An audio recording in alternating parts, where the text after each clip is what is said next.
এখানে একটা ব্যাখ্যা করা হয়। কি ব্যাখ্যা করা হয়? যে আমরা যদি এখন শরিয়ার কথা বলি, তাহলে মানুষ আমাদেরকে ভোট দিবে না, বা পশ্চিমারা আমাদেরকে ক্ষমতায় নিতে দিবে না, আমাদেরকে ক্ষমতায় যেতে দিবে না। এটা একটা খুব সহজ কথা। আচ্ছা, এখন আপনি শরিয়ার কথা বললে, ইসলামের কথা বললে, আপনাকে তারা ক্ষমতায় দেখতে চাইবে না। প্রশ্ন হলো, আপনি ক্ষমতায় যাওয়ার পর ইনসাফের কথা বলে যদি ইসলামিক কিসাস নিয়ে আসতে চান, হদ নিয়ে আসতে চান, ইসলামী অর্থনীতি নিয়ে আসতে চান, আল্লাহর আইন নিয়ে আসতে চান, কোরআন অনুযায়ী রাষ্ট্র চালাতে চান, তখন কি তারা মেনে নেবে? তখন কি তারা আপনার এটা সাপোর্ট করবে? আপনি এখন বললে আপনাকে তারা ক্ষমতায় নেবে না বা আপনার সাপোর্ট করবে না। আপনি ক্ষমতায় গিয়ে যদি এগুলো বাস্তবায়ন করতে চান, কোনো পশ্চিমা বিশ্ব, পৃথিবীর কেউ আপনাকে সাপোর্ট দিবে না। তাহলে তো আপনি কোনো দিনই করতে পারবেন না।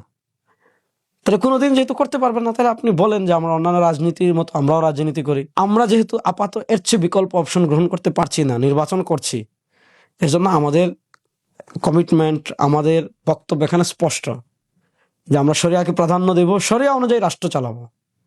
সেক্ষেত্রে আমরা শুরু করব বিচার ব্যবস্থা থেকে।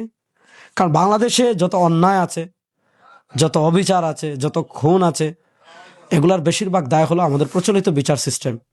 আপনি বিচার সিস্টেম পরিবর্তন করে আপনি শুধু কিসাস নিয়ে আসেন, হদ নিয়ে আসেন, মানে ইসলামী যে বিচার সিস্টেম আছে এটা নিয়ে আসেন। এই ব্রিটিশ প্রবর্তিত বিচার সিস্টেম পরিবর্তন করে ইসলাম নিয়ে আসেন, দেখবেন বাংলাদেশ পরিবর্তন হয়ে গিয়েছে।